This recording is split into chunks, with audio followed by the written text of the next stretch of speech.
Chapter 1. The Routine. Ethan Cole woke to the faint hum of the heater kicking on, the steady rhythm of the early morning grounding him. The bedroom was dimly lit, the soft gray light of dawn filtering through the curtains. Rolling onto his back, he checked the alarm clock on the nightstand. 6:32 a.m. He hadn't heard it go off, but he didn't think much of it. His internal clock always woke him before the alarm, almost to the minute.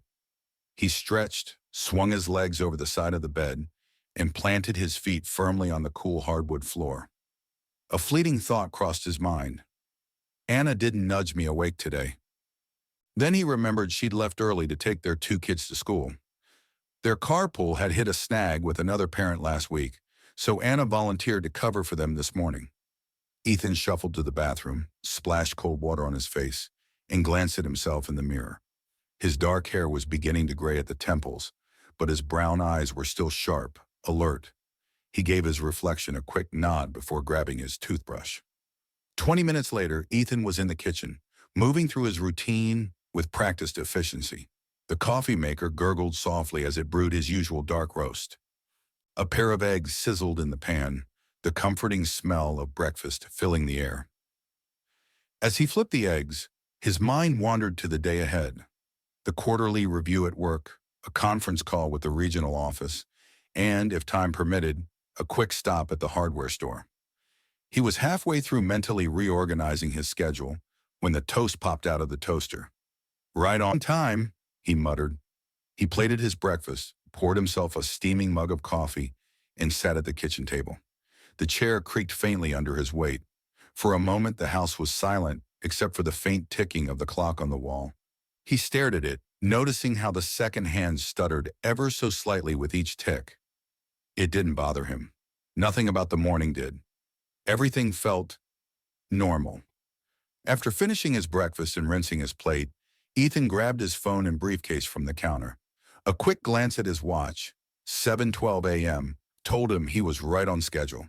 He moved to the front door, sliding on his coat and checking his pocket for his keys. As he turned the lock, he felt the familiar resistance of the deadbolt. The satisfying click of the mechanism engaging should have followed, but something felt wrong. When he pulled the door handle, it didn't budge. Ethan frowned. He turned the lock again, hearing the metallic clunk. Still, the door refused to move. "Damn it," he muttered, jiggling the knob. He leaned into it, pulling harder this time, but it stayed stubbornly in place. He stepped back and stared at the door as though it might offer an explanation. For the next few minutes, Ethan tried everything he could think of. He twisted the lock, yanked the handle, and even leaned his full weight against the door, but it didn't give an inch. "Great," he muttered, running a hand through his hair. "This is exactly what I need today." He turned and scanned the room, looking for something he could use to pry it open. Spotting his toolbox by the coat rack, he grabbed a flathead screwdriver and wedged it into the gap between the door and the frame. He pushed, grunting with effort. But the door wouldn't give. It was as if the entire mechanism had fused together overnight. Ethan's frustration mounted. He stepped back, placing his hands on his hips, and stared at the door. "Okay, fine. Let's try something else." He reached for his phone and dialed Anna. It rang 3 times before going to voicemail. "Hey, it's me. The front door's jammed and I can't get it open. Give me a call when you get a chance." Next, he tried 911. Relief swept over him when someone answered, a calm, even voice on the other end of the line. 911. "What's your emergency?" "Yes, hi," Ethan said quickly. "I'm stuck inside my apartment. The door won't open. I've tried everything. Tools, calling my wife. Nothing's working." There was a pause on the line, long enough for Ethan to wonder if he'd been disconnected. Then the operator spoke again. "How long has this been going on?" Ethan blinked. I don't know. Maybe 15 minutes? Look, I just need someone to... How long has this been going on?" The voice repeated, cutting him off. Ethan frowned. "I just told you. 15 minutes, maybe 20. Can you send someone out here or not?" The line went silent again, and Ethan felt a chill run down his spine. He pulled the phone away from his ear and stared at the screen. The call was still connected, but no one was speaking. "Hello, are you still there?" The operator's voice returned, calm and unwavering. "How long has this been going on?" Ethan's frustration boiled over. "Listen, I don't know what kind of game this is, but I need help. My door's stuck, and I can't get out." The line went dead. Ethan stared at the phone, his heart pounding. Something about the call had unsettled him in a way he couldn't quite explain. It wasn't just the repetition. It was the tone of the operator's voice. It had sounded detached. For the first time that morning, Ethan felt a flicker of unease. The apartment seemed quieter than before, the ticking clock on the wall now unbearably loud. He glanced at it, watching the second hand jitter in place. He turned back to the door, gripping the knob with both hands. "Come on," he muttered through clenched teeth, pulling with all his strength. The door didn't budge. Ethan stepped back, hands on his hips, staring at the unyielding door. The screwdriver clattered to the floor as frustration bubbled beneath the surface. What the hell is going on? Taking a deep breath, he reached into his pocket and pulled out his phone. Maybe Anna had noticed something earlier, or perhaps one of the kids had fiddled with the lock on their way out. He dialed her number and waited. The phone rang once, twice, then her voicemail picked up. "Hey, Anna, it's me. The door's jammed or something. Call me when you can. Thanks." He hung up, irritation prickling at the back of his neck. He glanced at the clock on the wall. It was 7:24 a.m. now, and his meticulous schedule was already slipping. Shaking his head, he scrolled through his contacts and tapped the number for 911. The line connected almost immediately. A calm, detached voice answered. 911. What's your emergency? Yes, hi. I'm stuck inside my apartment. The front door won't open. I think the lock's broken or jammed. There was a brief pause, then the voice asked, "How long has this been going on?" Ethan blinked. "What? I don't know. I just tried to leave a few minutes ago." "Listen, can you send someone to help? I've got an important meeting this morning." The operator interrupted, repeating the same question. "How long has this been going on?" Ethan frowned, the unease creeping in for the first time. I told you, just a few minutes. Look, is someone coming or not?" Silence stretched on the other end of the line. Then the voice returned, flat and emotionless. "How long has this been going on?" Ethan pulled the phone away from his ear, staring at the screen. The call was still active, but the static on the line was growing louder, crackling in and out like a failing signal. "Hello? Are you still there?" He waited, his voice rising with panic. "Hello?" The call abruptly disconnected, the screen returning to the home screen. Ethan stood there for a moment, gripping the phone tightly as he processed what had just happened. He stared at the door again, his heart beating a little faster now. Something wasn't right. The operator's voice, their question, it hadn't sounded normal. He tried calling 911 again, but this time the call didn't go through. The phone displayed a no-service message, despite showing full bars just moments ago. A chill ran down his spine. The whispers started then, faint at first, like the sound of someone murmuring just out of earshot. Ethan spun around, his eyes scanning the apartment. It was empty. Of course it was empty. "Hello," he called out, his voice shaky. The whispers stopped abruptly. Ethan's breath came faster now as he paced the room. He glanced at the windows, half considering smashing one open. But when he approached, something stopped him. The view outside was wrong. The street was there, the trees, the distant skyline, but they seemed distorted, like a painting smudged by clumsy hands. He pressed his forehead against the glass, trying to focus. But the harder he looked, the more the world outside seemed to dissolve into a formless haze. "What the hell is going on?" he whispered to himself, his voice trembling. The ticking of the clock caught his attention then, louder than before. He turned toward it, his eyes narrowing. The hands were moving irregularly, the second hand jerking forward and back in erratic bursts. The whispers returned, louder this time, and They seemed to be coming from everywhere at once. Ethan backed into the center of the room, clutching his phone like a lifeline. "Stop it!" he shouted. "Just stop!" The whispers ceased, and then for the first time, Ethan noticed the photograph on the wall. It was one of his family, a candid shot of him, Anna, and the kids at the beach last summer. But something was wrong. His face in the photo was blurred, his features smudged like a forgotten memory. Ethan's legs gave out, and he sank to the floor, his back against the door. He stared at the photo, his mind racing with questions and fears. The clock ticked on, the room seemed to shrink around him, and the faint voice of the operator echoed in his mind. How long has this been going on? Chapter 2. Cracks in Reality. Ethan sat slumped against the door, gripping his phone as if it could anchor him to reality. His pulse thudded in his ears, drowning out the faint ticking of the clock. The room felt wrong. It was too quiet now, as if the air itself had been sucked away, leaving a vacuum behind. He pushed himself to his feet, his movements slow and deliberate. The photograph on the wall, the one where his face was blurred, still hung there, mocking him.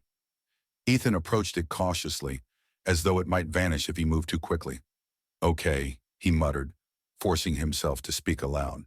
"This is just stress. A bad dream, maybe. Nothing more." The frame trembled slightly as he reached out to touch it.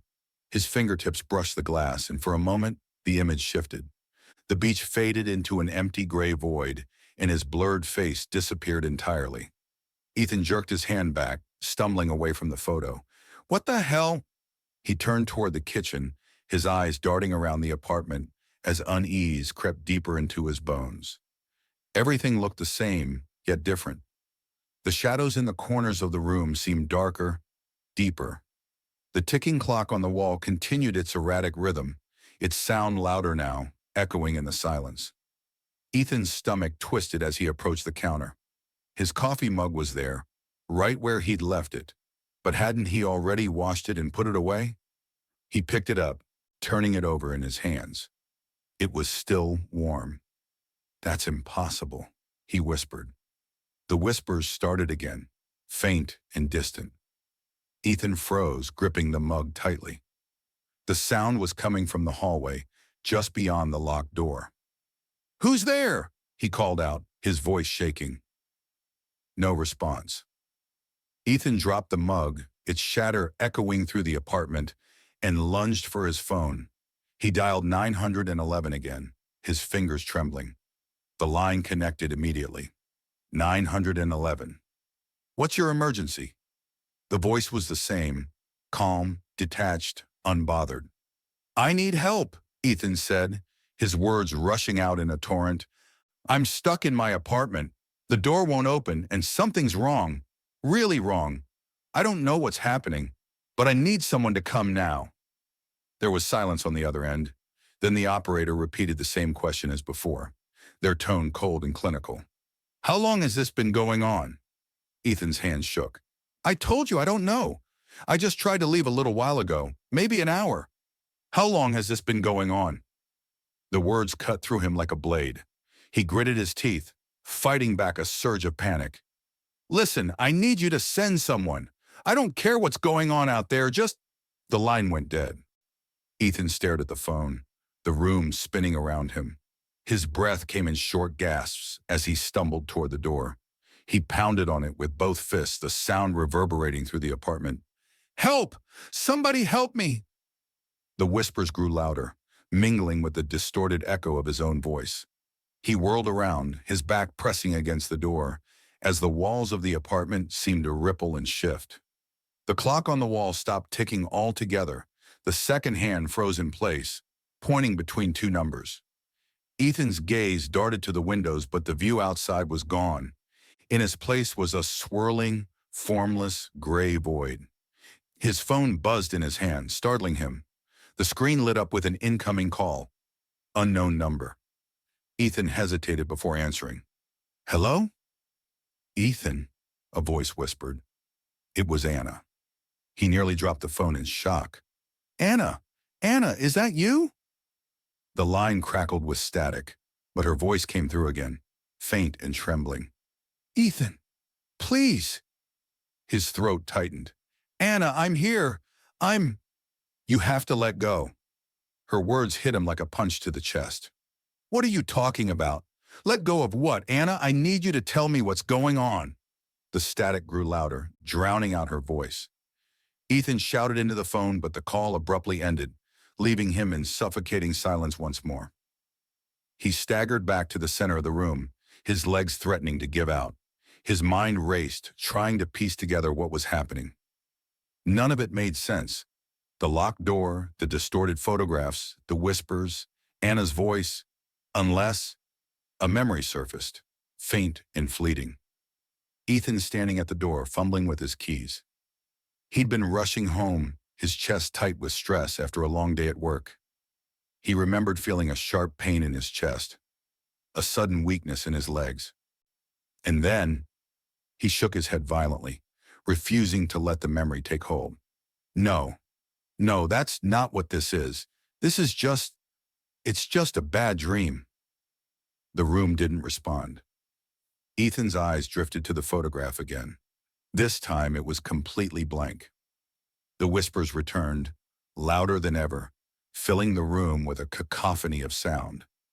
Ethan dropped to his knees, clutching his head. How long has this been going on? The operator's voice echoed in his mind. He screamed, his voice tearing through the silence, but no one was there to hear it. Chapter 3. The Truth Unfolds. Ethan sat on the floor of the apartment, the whispers swirling around him like a storm. His head rested in his hands, his breath shallow and ragged. The faint echoes of Anna's voice still lingered in his mind. You have to let go. The room was collapsing around him, or at least that's what it felt like. The walls seemed to ripple like waves, and the shadows in the corners grew darker, twisting and shifting as though alive. His phone buzzed in his hand again. He looked down, reluctant to answer, but his thumb moved on its own. The screen displayed the same words as before. Unknown number. Hello? Ethan's voice was barely above a whisper. This time, the voice on the other end wasn't Anna's. It was colder, more clinical. How long has this been going on? Ethan's grip on the phone tightened. I don't know. I've told you 100 times. I don't know. The voice didn't respond. The call ended with a hollow click. Ethan stared at the blank screen for a long moment before throwing the phone across the room. It struck the wall and fell to the floor with a dull thud. The whispers fell silent again, leaving him in an oppressive stillness. He pushed himself to his feet, his legs unsteady. His mind felt fragmented, like he was losing pieces of himself with every passing moment. The photograph on the wall was still blank, but the frame seemed to pulse faintly, as though alive. He turned away, his eyes drifting to the door once more. This time he didn't approach it. Instead, he stood there, staring at it as a memory surfaced in his mind. It came to him in flashes at first, the sound of his keys jingling, the faint squeak of his shoes on the hallway floor. He'd been rushing home, frustrated after a long day at work. There had been a fight with a co-worker, something petty but exhausting. All he'd wanted was to get inside, to sit down at the table with Anna and the kids. He remembered reaching the door, fumbling with the lock. The bag on his shoulder had felt heavier than usual, and his chest had ached faintly, a dull, throbbing pain that radiated down his arm. He'd thought it was just stress. But then the pain had sharpened. Ethan staggered, gripping the back of a chair to steady himself as the memory washed over him. He remembered dropping his keys, clutching his chest, and falling to the floor. The sound of his own ragged breathing filled his ears, mixing with the muffled sounds of the city beyond the door. And then there had been nothing. No, Ethan muttered, shaking his head violently. That's not what happened. But the apartment didn't respond. The photograph on the wall suddenly fell, shattering against the floor. Ethan flinched, his eyes darting to the broken frame. Beneath the shards of glass was a single image, himself lying in front of the apartment door, his face pale and lifeless, his body crumpled like a discarded doll. Ethan stumbled backward, his chest heaving as panic took hold. "No, that's not real! I'm here! I'm alive!" The whispers returned, louder now, overlapping until they became a deafening roar. Ethan dropped to his knees, clutching his head as the room began to spin. Through the chaos, one voice cut through. Anna's. "Ethan!" He opened his eyes, tears streaming down his face. The apartment had changed again. The walls were gone, replaced by a blinding white light that seemed to stretch infinitely in every direction. "Ethan, please," Anna's voice said again, soft and pleading. He turned toward the sound and saw her standing there, her face framed by long strands of dark hair. She looked older, her eyes heavy with sorrow. "Anna," his voice cracked as he rose to his feet. "What's happening? Where am I?" She shook her head, tears spilling onto her cheeks. "You've been here so long, Ethan. It's time to come back." He stared at her, confused. "Back? What are you talking about? I'm here. I'm right here." Anna's expression crumpled. "No, you're not. You've been gone for so long. The doctors, they don't think you'll ever wake up." Her words hit him like a physical blow. Ethan staggered backward, shaking his head. "No, no, that's not true. I'm awake. I'm right here, Anna." But even as he spoke, the pieces of his life began to slip away. The image of his apartment dissolved into nothingness, the details of his daily routine fading like an old photograph exposed to sunlight.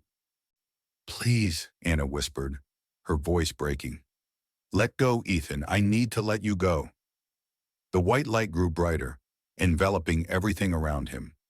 Ethan felt himself slipping, his mind unraveling, as the last remnants of his world disappeared. For a moment, there was nothing but silence. Then he heard a new voice, distant and clinical. "How long has he been like this?" The scene shifted. Ethan found himself in a hospital room, his body lying motionless on a bed surrounded by machines. Monitors beeped softly, their green lights casting faint reflections on the walls. A young intern stood beside the bed, his face pale as he looked at the doctor. 5 years, the doctor replied quietly. Collapsed right outside his apartment. Cardiac arrest. He never woke up. Ethan felt the weight of their words, the truth finally settling over him like a heavy blanket. He wasn't alive. Not really. He'd been trapped in this liminal space for years, caught between life and death. And now it was time to leave. Ethan turned back toward Anna, who was still standing in the white void. She held out her hand, her expression filled with both love and grief. "It's okay," she said softly. "I'll be okay." For the first time, Ethan felt at peace. He stepped forward, taking her hand. The hospital room faded away, replaced by the warm embrace of light. The machines in the hospital room flatlined. The doctor reached out and turned them off. Anna sat by the bed, her hand resting on Ethan's as tears slipped down her face. "Goodbye, Ethan," she whispered. The room fell silent. Epilogue. The rhythmic beeping of the heart monitor filled the hospital room for the last time. The doctor reached over, his hand steady but firm, and flipped the switch. The machine fell silent, its faint green glow extinguished. The nurse moved quietly, disconnecting the remaining wires and tubes from Ethan's still body. The ventilator's soft hum dwindled, leaving only the hollow quiet of the room. Anna sat beside him, her hand gripping his. Her fingers trembled as she traced the lines of his palm, as if committing them to memory. Her lips parted, but no words came, only a shaky breath that dissolved into silence. The doctor stood near the door, his voice low. "It's done. We'll leave you for a moment." Anna didn't look up. She just nodded. On the other side, Ethan stood before the door. The apartment around him had faded into a hazy, formless void, leaving him alone in a vast expanse of white light. The door was all that remained, its surface smooth and unyielding, the knob cool beneath his hand. For so long the door had resisted him, refusing to open no matter how hard he pulled or how desperately he tried. But now, as his fingers tightened around the handle, it turned with ease. Ethan paused, his heart pounding, not with fear, but with a quiet, unfamiliar acceptance. He wasn't afraid anymore. The light that poured through the cracks in the door was warm, beckoning him forward. He pushed it open. As the door swung wide, Ethan stepped into the light. It engulfed him, wrapping around him like a soft embrace. The weight that had pressed down on him for what felt like an eternity lifted, leaving him lighter than air. The harsh edges of his memories softened, their pain slipping away like leaves drifting downstream. Ahead of him, he could hear faint laughter, see the outlines of familiar shapes. A sense of peace washed over him, so profound and complete that he could barely recall what had held him back before. In the hospital room, Anna let go of Ethan's hand. Her tears fell silently as she whispered, "Goodbye." The machines were off now. The room felt still, but not empty. She swore just for a moment that she felt a breeze, warm and gentle, like sunlight on her face. And then it was gone.